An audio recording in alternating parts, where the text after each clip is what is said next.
Hi everyone, and welcome to the first webinar in our winter series. Our today's speaker is Stephanie Stratton. She's a PhD student and lecturer in the Department of English and American Studies at Heinrich Heine University, Düsseldorf. And in her PhD project entitled The Art of Suggestion in Henry James' Ghost Stories, Stephanie investigates James' politics of self-experience and authorial autonomy through the lens of 19th century practices of hypnotic, suggestion, spiritualism, and occultism. In this way, she's able to explain James' narrative poetics of suggestion with the requirements of the 19th century literary marketplace. Thus, James' ghost stories bear testimony to his struggle with the value of aesthetic experience and writerly autonomy. And I'm really looking forward to knowing more about this mesmerizing topic and your talk, Stephanie. Thank you very much for that fantastic introduction. You've literally introduced everything about me. So I will start on my topic, bodily dissection and mesmerism in 19th century literature. So this paper aims to critique the role of 19th century mesmeric and hypnotic practices as a form of bodily dissection and the consequent disruption of Victorian notions of subjectivity that these scientific practices engendered. The discussion seeks to reflect on the recent resurgence of hypnotism and anesthesia, once again reigniting anxieties that haunted the 19th century, chiefly doubts about its scientific legitimacy and an enduring fear of the unknown.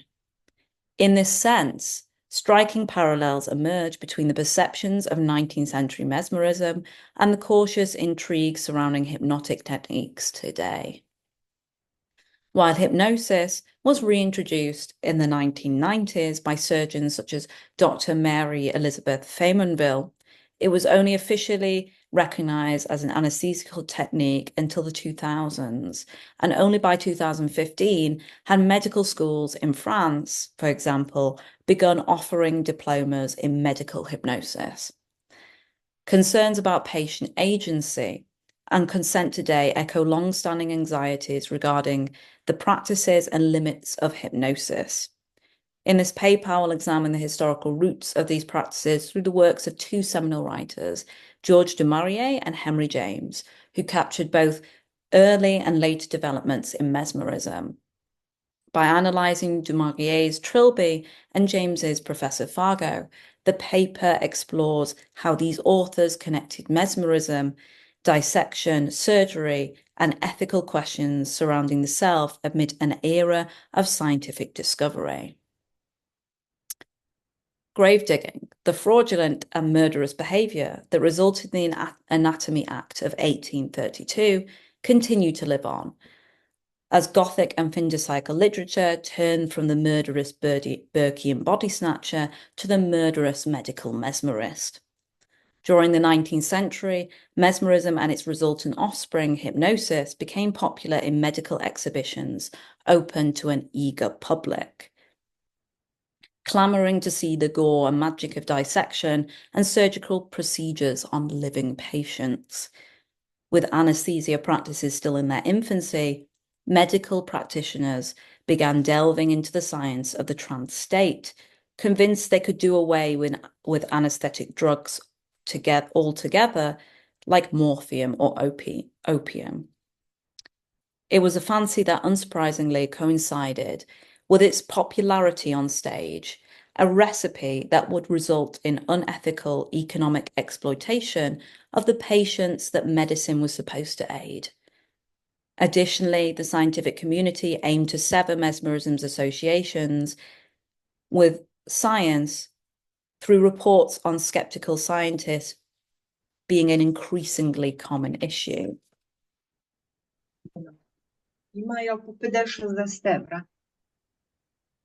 In 1853, the decade in which du Maurier's Trilby takes place, an article written by Wakely in The Lancet was published declaring that herbalist nostermongers and the syphilitic doctors, cancer curers or mesmerists, professors of biology, all these without exception are ignorant impostors. whose sole object is to cheat and defraud the public and gain an easy, dishonest, and disreputable livelihood. Wakely, one of Britain's anti-mesmerist critics, was so filled with hate and rage for the scientific practice of mesmerism that his behaviour and his writings verged on violence. Wakely's aggression towards mesmerists was a good demonstration of the turmoil that mesmerism was causing in the scientific community, with physical threats being unleashed on practicing mesmerists at their public exhibitions by groups of violent anti-mesmerists bent on putting an end to its practice.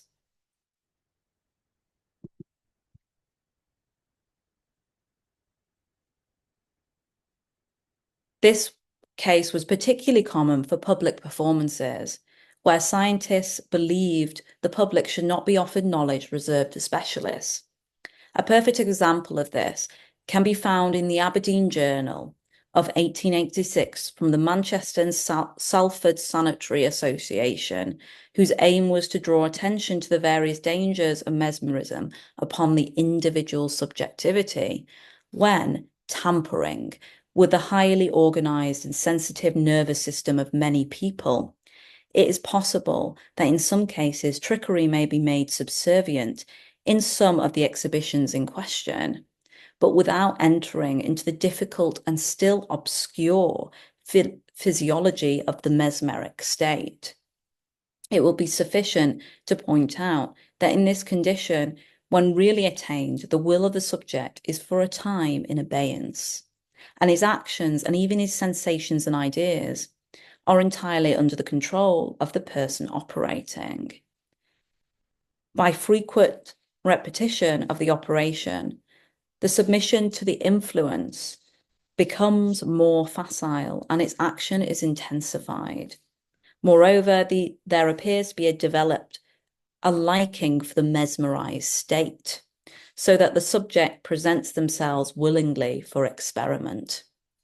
It will readily be seen how dangerous is such a condition, not only to the subjects themselves, but also to the public at large. Women, especially for their own sakes, should be warned never to submit themselves to be placed in danger of submitting their will to this paralyzing influence, seeing that they may become the slaves not only of the first operator, but of the other less scrupulous persons. Men also should remember that they may become unconscious instruments of designing persons, and that they may be made to perpetrate even crimes while in a state of partial unconsciousness. In contrast, practitioners of hypnotic suggestion, such as Hippolyte Bernheim, conducted experiments attempting to induce patients to engage in harmful behaviors such as self-harm or even murder. His findings indicated that patients retained a degree of autonomy as their minds instinctively resisted commands that violated their core morals or self-preservation instincts. This evidence suggests a more complex relationship between hypnotic influence and individual agency than the simplistic narratives promoted by critics of mesmerism. Despite this, warnings about the dangers of mesmerism and hypnotic trance were widespread as the scientific community sought to curb public fascination and discourage amateur experimentation. This rhetoric, both endorsed and parodied in Trilby and Professor Fargo, is exemplified in the reaction of Lard concerning Trilby's first experience of Svengali's mesmeric treatment for her migraines. Lard, horrified by the notion, declares he would rather endure pain than submit to something so unnatural, dismissing Svengali as a bad fellow for engaging in such practices. Lard has been well versed in the sensation and anti-mesmeric journals of the period, warning Trilby that despite having never seen it practiced, he is assured that mesmerists will get you into their power and just make you do any blessed thing they please, lie, murder, steal anything, and kill yourself into the bargain when they've done with you. Lard's admission of his ignorance, having formed his belief solely from the sensational journals, parallels the misinformation spread by popular publications that sought to vilify hypnosis as dangerously manipulative and morally corrupt. Moreover, this admittance becomes the catalyst from which Svengali is portrayed as a disturbing spider-like figure who exerts an uncanny influence over Trilby, transforming into a criminal mesmerist archetype depicted in anti-mesmerist literature. Under Svengali's control, Trilby performs in a state of partial unconsciousness, becoming a vessel for his commands.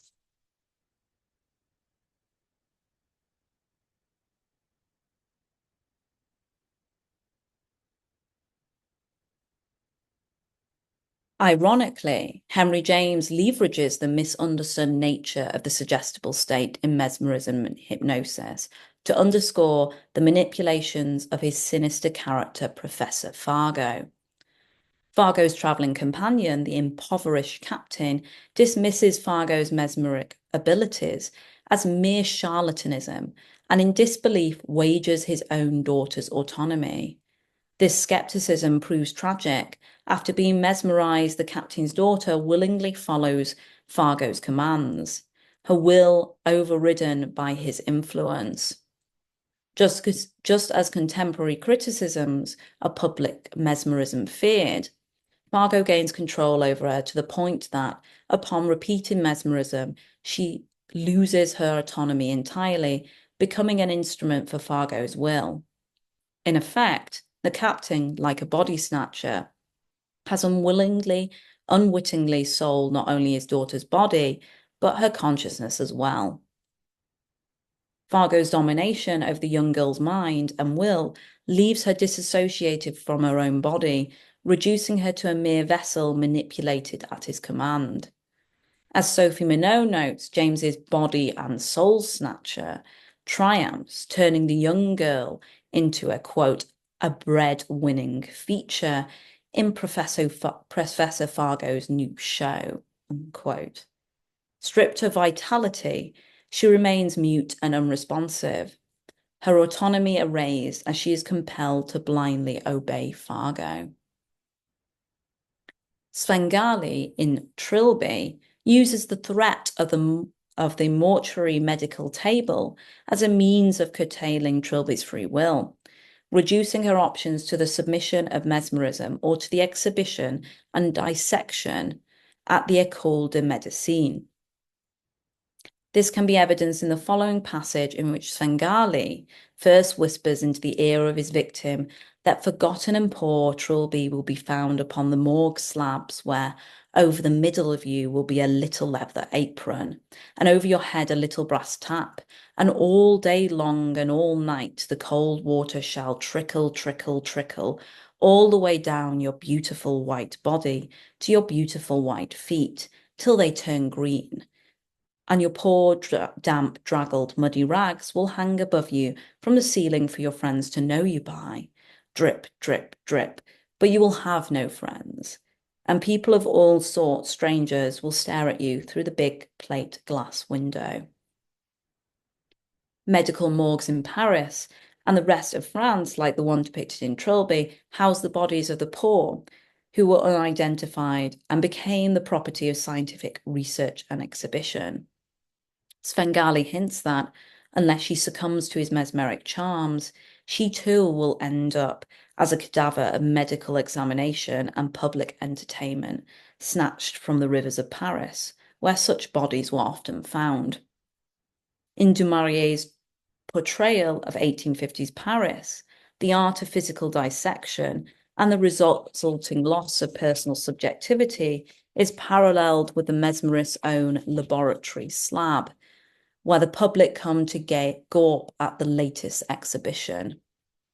Here, Du Maurier draws on social commentaries on the use of morgues and medical institutions, displaying the dead earlier in the century, such as Dickens's Railway Dreaming, which equates the bodies on slabs as commodities displayed like goods in a shop window, and where the public gaze upon the medical cadavers. Additionally, the drip drip of the water and its symbolic reflectiveness parodies the mesmeric drum itself, while Franz Mesmer used to experiment on his patients' fluids, believing that the mesmeric drum could significantly alter a person's behavior and personality.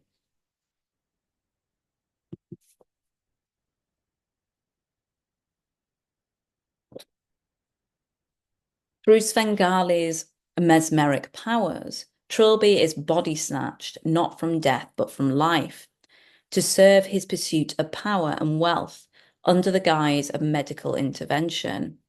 Thus, Svengali plays both medical body snatcher and criminal mesmerist, exploiting her through life and death, reflecting underlying fetishistic desires anatomists and students had in their desperate search for fresh corpses to dissect for research and educational purposes, dehumanize and objectify corpses, transforming them into valuable commodities. As a result, the corpse not only becomes a source of economic capital to the body snatchers, but also cultural capital to doctors, lecturers, students, and researchers who were and still are trying to discover new ways of delaying or preventing the inevitability of death. While earlier grave digging concerns centered on the destruction of bodily integrity and ethical malpractice, mesmerism represents a form of soul snatching that violates the inner sanctity of one's psyche, destroying privacy and self in the aid of scientific advancement. However, in the name of scientific discovery, it also inevitably exploits the vulnerable and the sick. A perfect example of this can be demonstrated in the consumptive state of Trilby during her mesmerized state. Trilby's physical decay advances the more her consciousness becomes fragmented. And while the mesmeric passes of Svengali originally relieved Trilby from the painful misery of migraines, they do so at the cost of her life. Indeed, how Trilby lives out her mesmerized state falls in line with an account of the French physician Chardel's treatment of two sisters he had mesmerized for consumption, who willingly allowed to be mesmerized for several months and believing them to have been cured, returned to their conscious state, declaring, "It was winter when they entered the mesmeric state. It was now spring. The ground was then covered with snow, but now with flowers. They were then looking forward to an early grave. But now the feeling of renewed health tinged everything with hope and life. Almost doubting if they did not dream, they threw themselves into their mother's arms, gathered flowers and smelt them, and endeavoured, by the exercise of their senses, to convince themselves that it was all a blessed reality, not a circumstance of the past 3 months survived in their memory." Trilby too believes herself to be free from pain under Svengali's medical guidance, yet mesmerism ultimately consumes her, ironically mimicking the consumptive illness it claims to cure. It is important to note that Trilby's consumptive state begins after rather than before the first mesmeric rapport. Like the two young girls, Trilby spends months of her life as the secondary unconscious La Svengali, only to awaken with no memory of her performances and depleted of vitality, inching towards an early grave under Svengali's control. As her fame as a trance performer grows, she becomes increasingly emaciated, her appearance edging ever closer to death. Thus, mesmerism comes to parody the state of consumption through the gradual decay of the body, bringing together the dissection of the consciousness with the physical destruction of the body. The physical decay resulting from Svengali's mesmeric cure mirrors the exaggerated claims made by mesmeric practitioners about the vast number of diseases they purported to treat. For example, John Elliotson claimed that mesmeric treatment had cured patients with breast cancer and even enabled a young boy to walk again. Similarly, Dr. Braid, who rebranded the practice as hypnosis, claimed to have cured paralysis, chronic pain, and spinal issues. While hypnosis, as we understand it today, cannot make the disabled walk again or cure conditions like cancer, these claims reveal how practitioners exploited the desperation of those seeking a cure, ultimately undermining the very methods they sought to legitimize scientifically. Moreover, such outlandish assertions about the power of mesmerism and the subsequent depictions only fueled anxiety surrounding questions of personal autonomy and morality.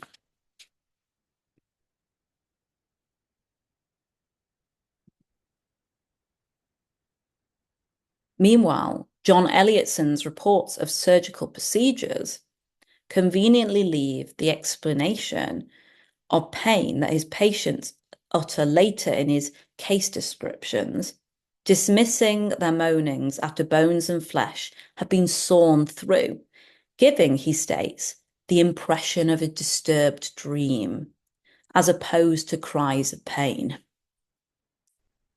By interpreting the patient's anguished cries as mere dreams, the individual is effectively reduced to an object of analysis, stripped of their agency and humanity. Braid's patients become an endless number of voiceless tools for advancing his scientific cause, irrespective of its complete success. In fact, in some mesmeric surgical performances that were open to the public, they often didn't work, and the patient would wake up screaming during the procedure. It is no wonder that hesitancy and limited understanding of hypnosis persists. As a journal from France reveals, half of medical practitioners today that were interviewed were still concerned with its reliability and practitioner accountability, echoing concerns voiced in the 19th century. Additionally, other medical practitioners saw hypnosis as a form of magic akin to an occultist phenomenon that dismantled its legitimacy in scientific discourse, according to Beaumont and Antby's Rebooting One's Professional Work, the case of French anesthesiologists using hypnosis. Beaumont and Antby's study, published in 2023, examines the responses of medical professionals through three key questions. Firstly, whether they were aware of the benefits of hypnosis, particularly in relation to hypnotic suggestion for pain relief. Secondly, whether they had received training in the practice from the medical establishment. And thirdly, whether they were willing to undergo such training. In their interviews with 63 anesthesiologists who had been exposed to hypnosis treatment, participants said that whilst they couldn't deny its effectiveness and found it difficult to accept hypnosis as a rigorous science because of the way it encourages vagueness, with one interviewer claiming that he could not accept it as a science, explaining that I didn't believe in it at all. When I was shaped by medical school, for me, it was largely alternative medicine. a grandmother's remedy or witchcraft. It is hard not to see here the echoes of the same issues that plagued both mesmerism and hypnosis in the 19th century, despite modern methods of recording evidence. Here, one of the core beliefs highlighted by the surgeons is the need for biological evidence lacking in the practice with the immaterial psyche, which cannot be physically measured in the manner of prescribed drugs. Like the staunch anti-mesmerists and hypnotists of the 19th century, the stubbornness to accept new methods is the desperation, Amble thinks, and desire to hold on to core tenets and protect themselves from alternative worldviews. This attachment can even lead professionals to act in unexpected ways. Meanwhile, Judy Ill's neuroethics, anticipating the future, continues to highlight in a chapter on the ethics of hypnosis the reliability of the operator's conduct when it came to willful suggestion, as well as the issue of privacy and patient exploitation, demonstrating the major issue that the practice still presents today and the fear which hypnosis instills.